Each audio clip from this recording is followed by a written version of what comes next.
Strange tales, yet mirrors of human life. Hey everyone! Welcome to Encountering Chinese, Strange Tales from Liao Zhai. Today, I'm going to tell you two short stories. The first story is titled y&.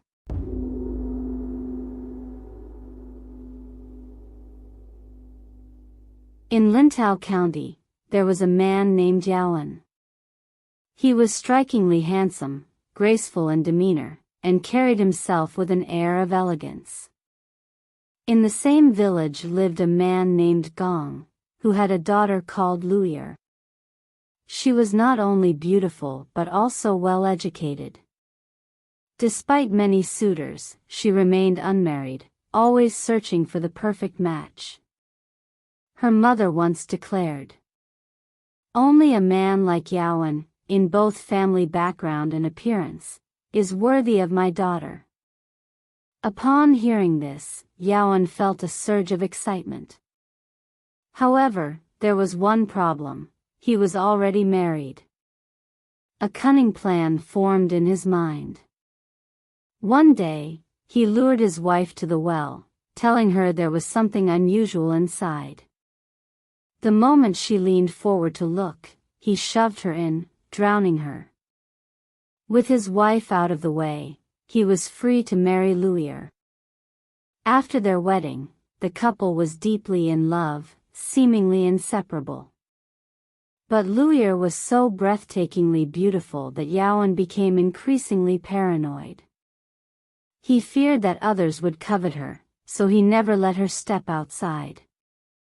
Even when she wanted to visit her parents, he wrapped her tightly in a robe, carefully escorted her into the sedan chair, drew the curtains, and marked them to ensure no one tampered with them. Then, he followed closely behind the entire way, making sure she reached her parents' home safely. They stayed the night, but at dawn, he urged her to return home immediately. Annoyed by his possessiveness, Liao scoffed, "If I truly wanted to meet another man, do you really think your petty tricks could stop me?" Over time, y&'s obsession only grew. When he had to leave home, he began locking Liao inside their house. Resentful of his control, Liao decided to play a trick on him. She deliberately placed a key outside the door, knowing he would find it and suspect something. Sure enough, when y&, returned and saw the key, his face darkened with fury. He demanded to know where it came from. Liao, frustrated, simply said, "How should I know?" Her indifference only deepened his suspicions, making him guard her even more closely. One day, y&, returned home but didn't enter right away. Instead, he stood outside, listening for any signs of betrayal. After a long while, he silently unlocked the door, held his breath, and tiptoed inside. His eyes darted to the bed, and there, lying under the covers, was a figure with a man's mink hat on his head. Blinded by rage, y&, grabbed a knife and lunged forward, stabbing the supposed intruder to death. But when he stepped closer to inspect his fallen rival, his blood ran cold. There was no lover. No secret affair. It was Liao. She had simply covered her face with her own mink hat to keep warm while sleeping. y&, broke out in a cold sweat, beating his chest and stomping his feet in regret. When Liao's father learned of what had happened, he was furious and immediately reported y&, to the authorities. The officials arrested y&, stripped him of his clothes, and subjected him to harsh punishment. In a desperate attempt to save him, the Liao family spent their entire fortune, bribing officials and pulling every string they could. In the end, they barely managed to spare his life. But from that day forward, y&, was never the same. His mind became unhinged, and he wandered about like a lost soul, consumed by torment. One day, as he sat alone in a daze, he suddenly saw Liao lying on his bed, wrapped in the arms of a burly, bearded man. Rage erupted in his chest. He grabbed a knife and charged at them, but before he could reach the bed, the figures vanished into thin air. Staggering back to his seat, he tried to collect himself, but the moment he looked up, there they were again. Liao and the bearded man, entwined in each other's arms. Blinded by fury, Liao slashed wildly at the bed, hacking the mattress and bedding into shreds. Yet no matter how much he destroyed, it did nothing to rid him of the haunting visions. Then, as he stood there, knife in hand, Liao suddenly appeared right before him, smiling. Liao's breath caught in his throat. Panic surged through him as he swung his knife with all his might. The blade sliced cleanly through her neck, severing her head. But when he looked again, Liao was still standing there, smiling at him as if nothing had happened.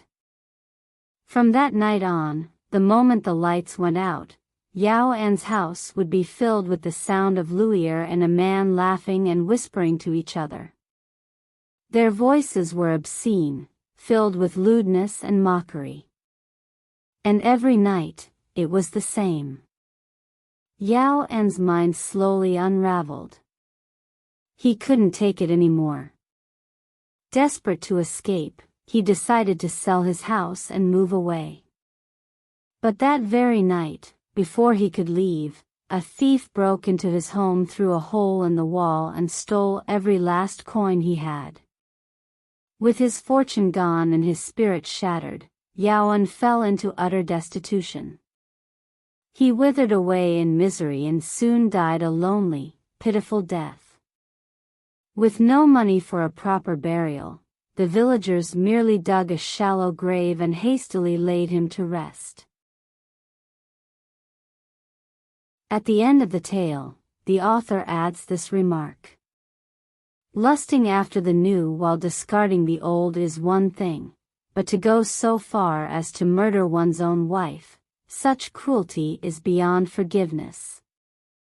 How ridiculous that people believe Liao's ghost was the one tormenting Liao, when in truth, it was likely the vengeful spirit of his first wife that had come to claim his soul. Ah, those who foolishly destroy themselves to chase after desire, such men can only meet their own ruin. The second story is titled Old Man Caiwei.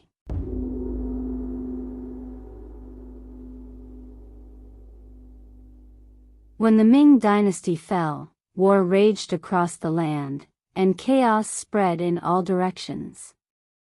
In Yuling, a man named Liu Jisheng had gathered tens of thousands of elite soldiers, preparing to cross the river and march south. One day, out of nowhere, a plump man appeared outside the military camp's wooden fence. His clothes were tattered, his belly exposed, and he seemed eager to meet Liu Jisheng. Curious, Liu Jisheng had the man brought inside for a chat. To his surprise, they got along quite well. "What's your name?" Liu Jisheng asked. The man chuckled and said, "Call me Old Man Caiwei." Liu Jisheng found the name odd but didn't think too much of it. He decided to let the man stay and even offered him a sword, appointing him as a military advisor. But Old Man Caiwei waved his hand dismissively. "I have my own weapons. I don't need swords or spears." Liu Jisheng was intrigued. "Oh? Then where are your weapons?" Instead of answering, the man simply lifted his ragged clothing, revealing his round belly. His navel was shockingly large, big enough to hold an egg. Taking a deep breath, he suddenly puffed out his stomach. With a sharp shing, the handle of a sword emerged from his navel. He grabbed it, gave it a twist, and out sprang a gleaming white blade, cold as frost, shining brilliantly. Liu Jisheng was stunned. "Is that your only weapon?" he asked in amazement. The man smiled and pointed at his belly. "This is my armory. Whatever I need, I can take."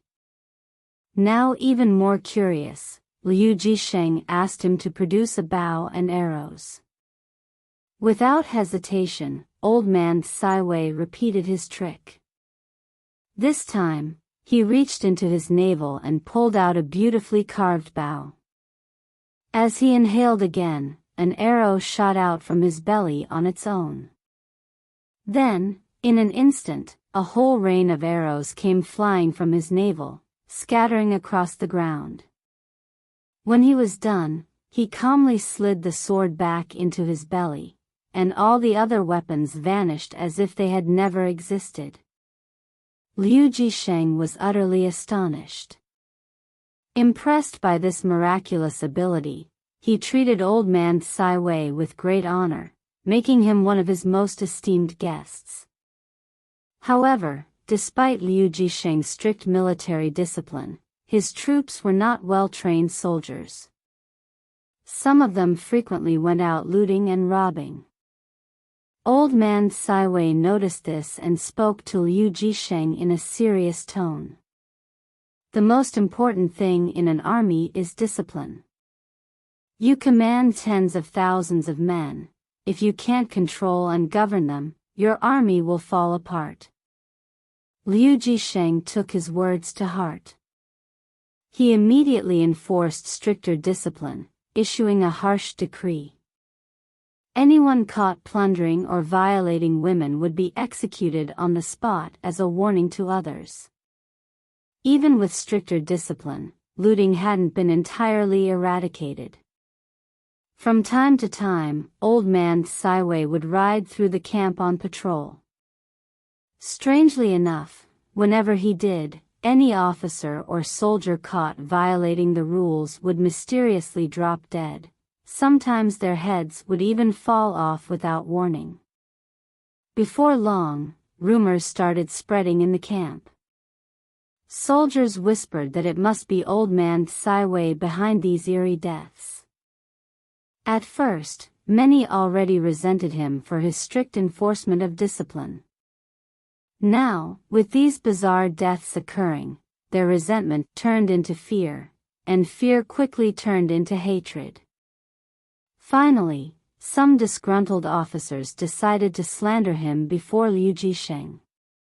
"This old man Caiwei must be some kind of demon," they said. "All he uses is sorcery." Throughout history, great generals have won battles with strategy, not witchcraft. And look at all those so-called wandering heroes in the streets. How many of them ever met a good end? Now, our soldiers, good, loyal men, are losing their heads without even knowing why. Morale is crumbling. If you keep letting him run wild, your entire army will be in danger. The best course of action is to get rid of him quietly. Kill him in his sleep and put an end to this nightmare.